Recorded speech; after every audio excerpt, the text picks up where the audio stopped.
Hello, this is Swojing, and I'm going to show you what I do to plan my hikes here in Japan. And if you're just getting started hiking in Japan, but you're not sure where to start off, I think this is a great video for you. And maybe if you have been hiking here in Japan, you might learn something new.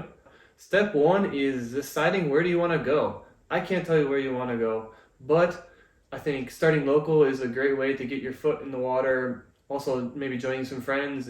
And once you find a place that you want to go, check the transportation. Now, you can take a train and get 90% of the way to most places in Japan you want to hike, but you're probably going to need a bus or a taxi to get to the rest of the way. Public transportation like buses might not run on the weekends or holidays, especially in small towns. Like my town, they have no bus on the weekends, but you also need to be careful. Some buses, they might only operate in a certain season or on the weekends. So just make sure if you need to take a bus to get to the trailhead, that you know that the day you go, the bus will be operating. If you're taking a car, you have a lot more freedom, but you need to consider parking. So I like to go on Google Maps or on the website of the trailhead and check and see how many parking spots they have. Is it a place that only has 2 parking spots? Or do they have a bunch of parking spots? How many parking lots are there? If the one I go to is full, can I drive to the other one? If you're planning on hiking during the holidays, like Golden Week, you probably want to get there early because everyone is thinking the same thing. They want to get out there, they want to get outside, they want to go hiking. It's not uncommon for a parking lot to be completely packed by 10 o'clock in the morning. I remember coming back from a hike, we're going down to the parking lot and there's just cars just going around the parking lot waiting for a spot to open up. And it's only early afternoon.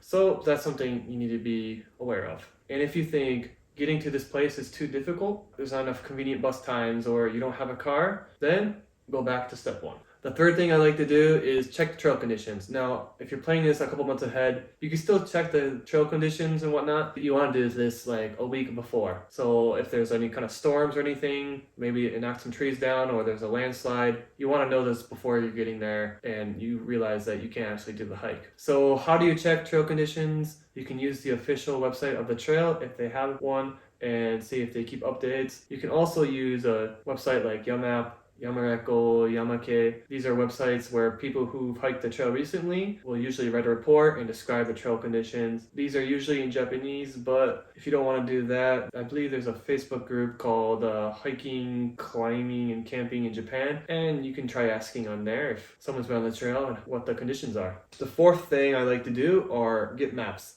Paper maps feel good to be holding in your hands, but make sure they're waterproof. I used to be a paper map guy, but I think digital maps are probably the best option in my opinion. You can download a lot of these maps for free, so you can use them up in the mountains even when you don't have a cell signal. And you're probably already carrying your phone anyways, so it's not like you need to carry anything else. If you want to carry paper maps, it doesn't hurt to have the same map downloaded. So if you want to download maps on your phone, Yamap is pretty good. It's also free. There's Yamake, Yamareko, but I think that requires a membership. And if you want to do paper maps, Yamato Kogen is probably the most popular paper maps. You can also buy those maps digitally on their app. So the fifth thing I like to do is plan the logistics. So how long is the trail? How much food and water do I need? Where can I get more water on the trail? There's a big gap between water spots. Can I make it there? How much water did I carry in between that spot? Are there any huts or campsites that I want to stay at, and do they require a reservation beforehand? Not all of these places will accept you if you just come on the day of. You might have to give them a call before. A lot of these questions can be answered in the maps that you purchased or you're planning to buy or you downloaded or you just found online. So they should have symbols for huts, water sources, to tell you the trail length and the elevation gain, all this stuff that will be useful for planning logistics. I like it to take it a step further by making a spreadsheet and compiling all the data into my own map. But I think for most people who are doing a day or a weekend trip, it's a little overkill. But maybe if you're interested in how to plan a week-long traverse over the Alps, so remote that you only see one person, leave a comment below and maybe I'll make a video about that. The sixth thing you need to do is check the weather. You'll check the weather at the same time you check your trail report a week ahead, and then you'll obsess with the weather every single day until the day of your hike. So just make sure you have a good understanding of what the weather is going to be like, because that's going to affect what you need to bring and everything else. If you're going to go into the mountains, you want to check the weather on top of the mountain and not what your phone app says where you are right now. The weather on top of the mountain is going to be a lot different, or can be a lot different. A little rain is alright. A lot of rain is bad, especially in the mountains. You don't want to put your life in danger by going to the mountains during heavy rain. If you are going onto some mountains or onto like a plateau or whatever, just be careful of potential high winds. There's not a lot of cover. The last major thing you need to consider with weather is Japan is a very humid country. You're going to sweat a lot, and the hotter the weather, the more water you'll need to bring. So this is why you want to know where all the places to get drinking water is, and ask yourself, if the weather is going to be 5 degrees hotter, will I have enough water to make the hike? And I think that kind of goes into the 7th thing I like to do, and that's think about safety. Now, safety depends on the trail, the season, the weather, local wildlife, all that other kind of stuff. But I'm going to cover some basic tips, but you should also do the research for the trail that you're doing on your own. Some places, not all, you'll need to watch out for bears. You want to make some noise to let them know that you're there. You can do this by having a bear bell, you can have a whistle, or better yet, if you have a hiking buddy, you can talk to your hiking buddy. Do you need bear mace to be safe? Probably not, but it doesn't hurt if you don't mind spending the money and carrying a thing of bear mace and probably never using it. I don't think it hurts to have. There are other animals to watch out for, but I think it's really trail dependent and whatnot. So just make sure that whatever trail you're doing, you know what dangerous animals you might encounter. So I talked about drinking water, but you don't want to just drink water. You want to drink water that has added electrolytes to help avoid heat stroke.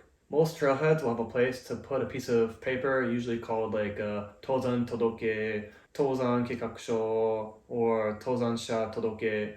So what these are is you'll fill out some information like your name and number, emergency contact, what your plan is, and you'll just put it in a box. If something does happen, this will help them kind of identify you, and it's also good to help management of the trail. Another big part of safety is being prepared. So the best thing you can do is make sure you have the right gear and some stuff for emergency, maybe some extra food, some water, and also I think it kind of goes unsaid a lot, but make sure you're physically prepared. Hiking is like an all-inclusive activity. Anyone of any age, of any body weight can do hiking, but as much as hiking can be used for getting into shape, you should also get in shape for hiking. A lack of being physically unprepared can be the difference from twisting your ankle to just awkwardly tripping over a root. The last thing I have for safety is make sure you know where you're going. Study the map a little bit before you go. Maybe try to learn the Japanese on the map if that's what's written on it.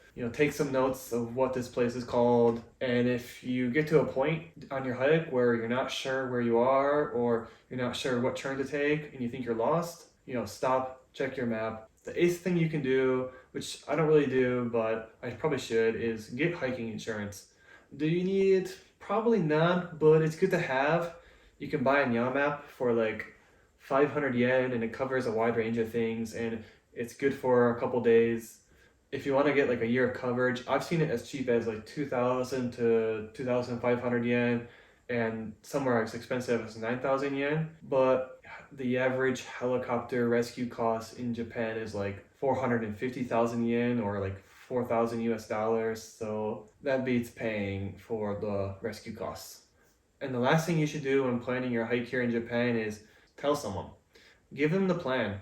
I like to share my location with some friends, and that's it. This is what I do to plan my hikes here in Japan. And if you're just getting started and not sure what to do, follow these steps and you'll be 99% of the way there, I think. And if you already do lots of hiking here in Japan and you learn something new, let me know. Or if you have some advice for me, this is just a very condensed way of kind of showing you what I do. But I think it's helpful for people who might want to start their first hike here, but don't know where to get started. So thank you for listening. Swoojin out. Peace.